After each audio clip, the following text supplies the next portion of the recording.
So we drove through Yellowstone to our first come, first served campsite, which is awful. Wah, wah, wah.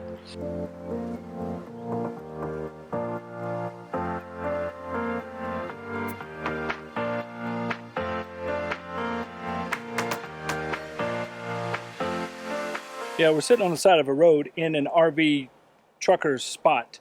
We're not sure if we could stay here all night, but that's our plan. So we're still investigating. But Stacy and Angie are going to take the Jeep, go down the road to a couple campgrounds and see if they could schmooze their way in. See what happens. Which has been done before. Yeah. Yeah, oh yeah. It's not likely. Not Not We'll here see. at Yellowstone. Well, they are also all for first come, first serve, so we don't know if there's going to be anything with those either. Yeah, but the drive from the east entrance to the west entrance was pretty spectacular, I got to say. Yeah. It was Yeah. fantastic. It was Yeah. awesome. Beautiful. Yeah. We got to see a big elk walk right in front of us. Got to see a few stray, introverted bison on the side of the road, so that was pretty cool. Cross your fingers we get away from all this road noise. I know you can hear it. And your toes. So I find myself sitting in the car at 7:30 in the morning, waiting for a site to open at this first come, first serve. Yesterday when we went out to check out the other RV parks, they did not pan out so well. They were 2 forestry campgrounds, and they were small and far away, and yeah, they didn't work out. We also checked a dispersed camping area that there's no way we could get our rigs into. So here I sit at 7:30 in the morning, hoping people need to leave early so we can head into a spot. This is our first time having to wait in line for a first come, first serve, so we will see how it goes today. Cross your fingers we're not sitting here for hours, because technically checkout time is at 2, so we'll see how much of our day gets wasted sitting here in the car. As you can see, we finally got a campsite, but let me tell you, it was pretty hairy. Before I tell you all the details of the first come, first serve frenzy, let me tell you about this campground, because we really do love it. It is actually 3 miles from the west gate of Yellowstone. It has 73 sites, 33 of which are electric. There are no showers here, but there are plenty of vault toilets. Now the price for this campground is $20 a night. If you get electric, add another $8 to that. But since it is forestry service, if you have an access pass or a senior pass, you can take $10 off your site fee. So it would be $10 a night. Now electric is not divided in half. So if you have an electric site, it's $18 a night. Also, there is no water here to fill your tanks, and also there's no dump site. So make sure you come with your black tape empty and your water tank full. There are water spigots throughout the campground. If you need to fill up a bucket or a bottle of water, you can do that at one of these, but you cannot connect your rig to it and fill your rig. Now for us, they had turned off the water a couple of days after we got here because temperatures dropped below freezing. What I love most about this campground is the feeling that you're just tucked into your site. There's so many trees around you, you don't really feel like your neighbors are right next to you. Oh, and don't forget, each site is well equipped with a bear box. Bears are not frequent here, but they have been spotted here. So make sure if you leave anything outside that the bears might want to nibble on, it always goes in the bear box. Like with most forestry service campgrounds, this one is first come, first serve. And we've done a lot of first come, first serve campgrounds, but this is the first one where we actually had a problem. Now it has been really crazy here because of COVID.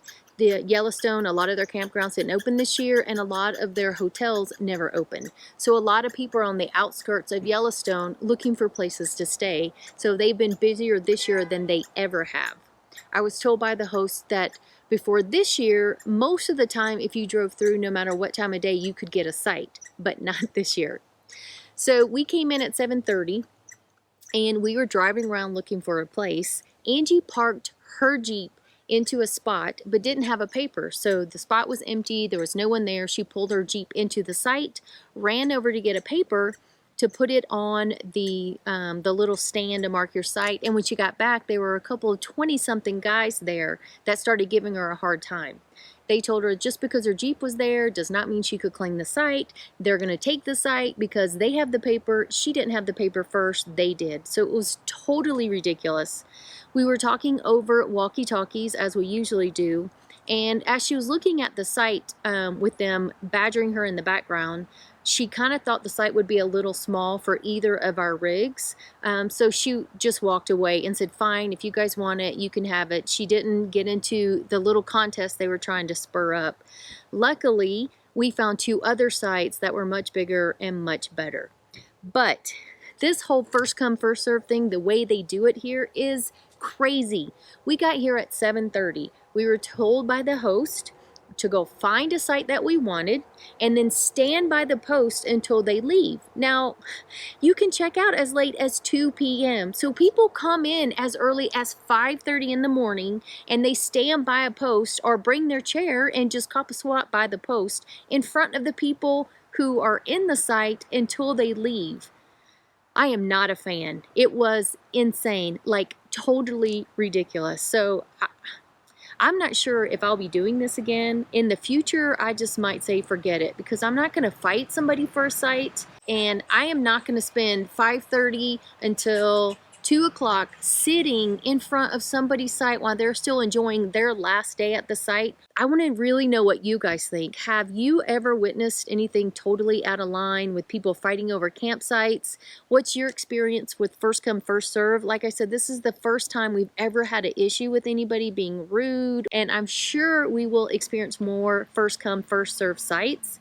But a lot of the sites we've been to before actually have some kind of system where you go in and the host gives you a number or a tag, and it's an orderly thing. First one in gets the campsite. They assign it to you as long as you fit. So that's what I prefer. I don't prefer this running around, driving at high speeds through the campgrounds, looking for a site, and then making the people feel bad because they're packing up and you want their space. I don't know. This is probably the first time I've ever been aggravated by any of the campground experiences that we've had. It is our 3rd day going into Yellowstone, and we're still just excited as day 1.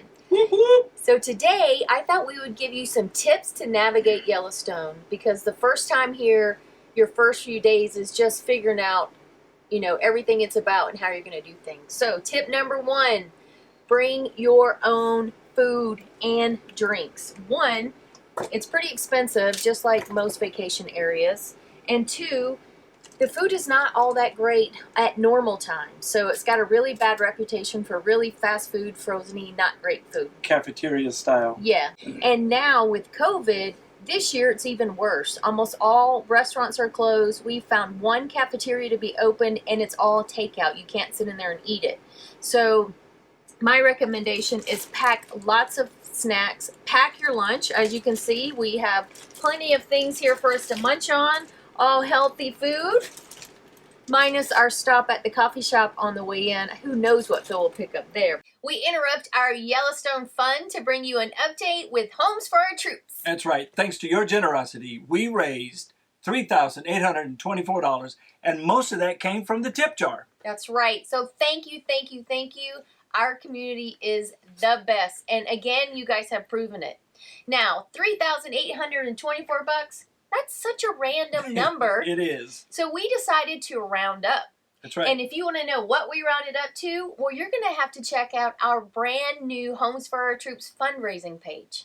So I will put the link down below. And for anyone who wanted to donate but didn't really want a t-shirt, well, here's your chance. You can go to our official page and donate without having to spend extra money on a t-shirt. That's right. There were a handful of people that emailed us and said, I already bought a shirt last time. How can I just donate some money? So you went directly to the charity itself. So we appreciate that as well. Yes, and that is recorded in our grand total when you go to our page. That has been added in, along with our previous t-shirt campaign with all the donations you guys donated with that campaign.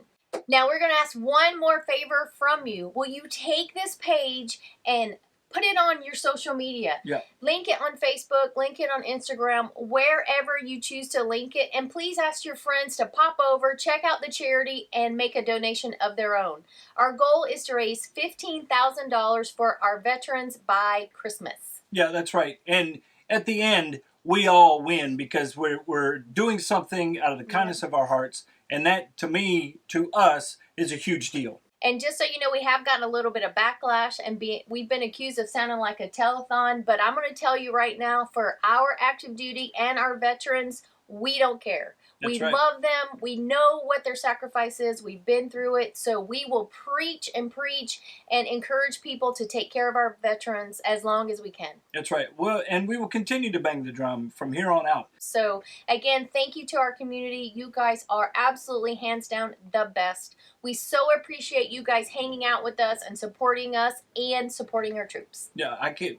Well said. I can't say it any better than that. He can never say it better than that. No, I can't.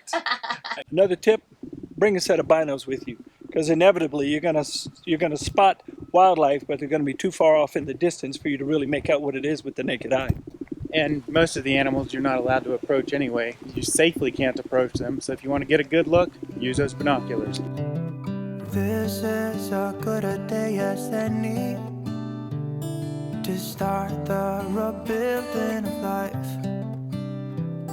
The roads that lay open are many when the old one's gone under the knife. And I can feel the sun on my skin, beginning to thaw from within.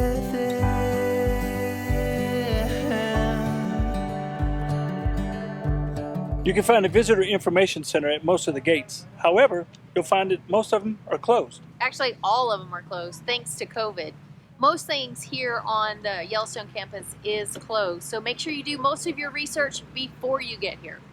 While you have internet, because once you get in the park, you're not going to have internet. But there are visitor centers in some of the little towns outside of the park that you can stop at that are open. My first tip is make sure before you leave your rig in the morning to have everything you want or need for the day, like your wallet. That way you don't have to backtrack. Too soon.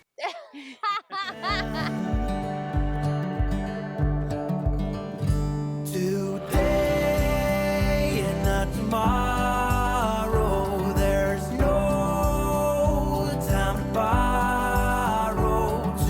Today is a good day to live. Let's do an animal update. It is day 3 at Yellowstone, and we have checked all the boxes except for the moose. Yep. We Yep. just witnessed a bear down here by the river. That was pretty cool. It was really awesome. Yeah, it was a grizzly bear, and we'd already decided we weren't going to see one. Yeah, we were just driving through. We saw a bunch of people stop. Ange rolled down the window and asked what they were looking at, and some guy says, "Oh, there's a bear down there." So we quickly pulled over and jumped out. Yeah. But that was pretty cool. Yeah, Got some good views of it. Binoculars, again. Yep. Wonderful addition. Awesome. All right, moose. Just loving this moment. Can we stay here forever? I'm loving this moment. Can we stay here together?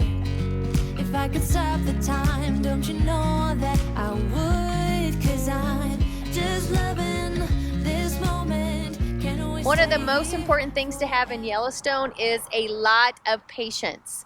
Remember, people are coming to see the animals, and when they show up, everyone is excited to see them. Also, if they're crossing the road or beside the road, traffic will come to a complete stop. So just take your time, be patient, and enjoy the scenery.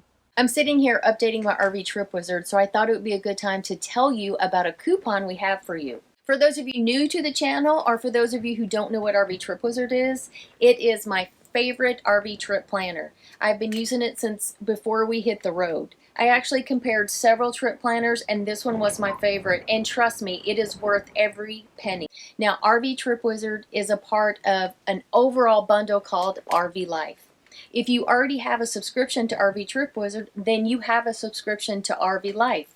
All you have to do is download the app and use your current RV Trip Wizard login and password, and that'll get you in. Now, its features include RV Safe GPS, RV Park Reviews, and of course RV Trip Wizard itself. Now, RV Life just added something new to the bundle called Maintain My RV. Now, it'll help you track RV maintenance cost, and it'll let you upload receipts and stuff like that. For those of you who wanted to use our maintenance spreadsheet but don't have access to Excel, or you don't like Excel, this might be a good option for you.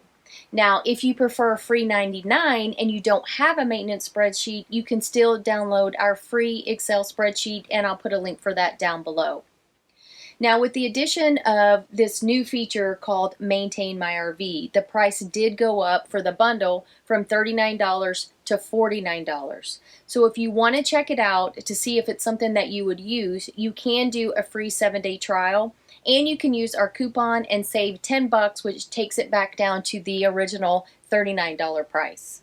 So I will put links for the bundle down below, as well as drop in the coupon code for you. So if it's something you're interested in, you can go check out. Welcome to day 4 of Yellowstone. We figure we'll continue our tips from day 3. Yeah, one good thing to do is to make sure for your maps, download your maps for offline use, because most people don't have signal, and if you do, it isn't going to last very long. So download those maps so you can track your way through the park and see where you're going. Yeah, when you come into the park at the entrance, they're going to give you a couple brochures and a couple paper maps. But that's so 1980s. You want to definitely go with Al's tip there for sure.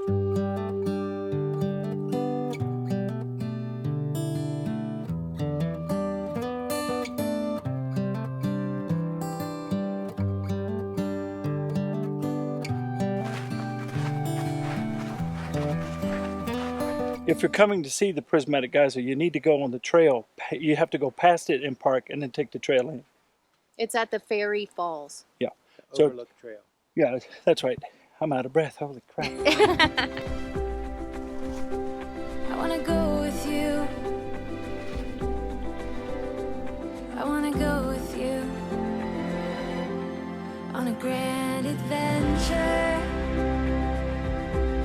I'm along for the ride, and I feel it all again for the very first time on a grand adventure with you by my side, 'cause I love to see the world through your eyes,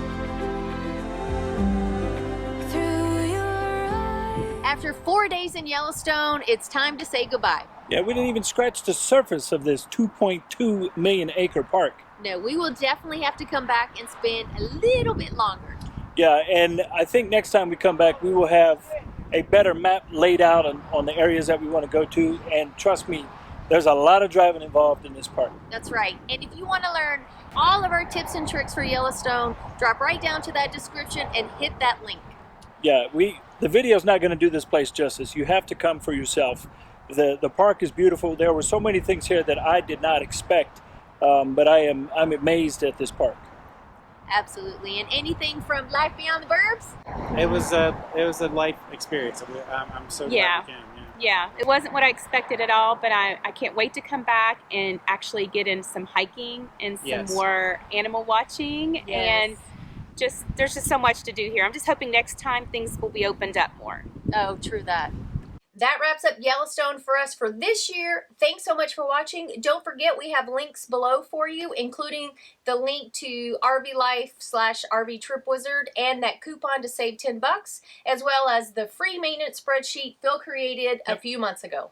And don't forget to pop over to our website to check out our blog on our top 10 Yellowstone tips. And that link is also below. That's right. Don't forget you can find us on Instagram, Facebook, and our village. Wait, don't go yet. Before you go, hit that subscribe button right there. That's right. Give us a thumbs up and hit the notification bell over here in the corner. And hopefully once this COVID stuff goes away, we will be able to meet you on the road.